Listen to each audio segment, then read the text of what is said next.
Isa ang Quezon Memorial Circle sa mga dinarayo tuwing pagsalubong ng bagong taon.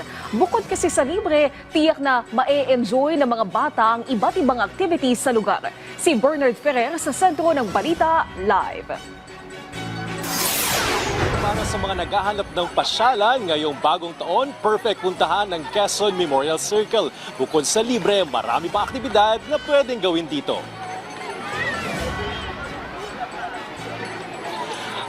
Maagang dinayo ng pamilya ni LV ang Quezon Memorial Circle para mamasyal at maglibang ngayong bagong taon.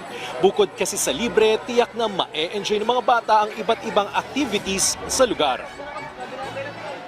Minsan lang naman din sa isang taon, kaya sulitin na rin yung pamamasyal kasama yung mga bata, saka yung pamilya. Umaasa si LV na ngayong 2025 ay mas lalong sasayang samahan nilang pamilya.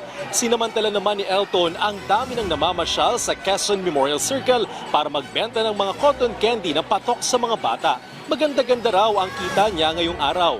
Umaasa siya na maganda ang pasok na taon sa kanya. Sana gumanda-ganda ang buhay din.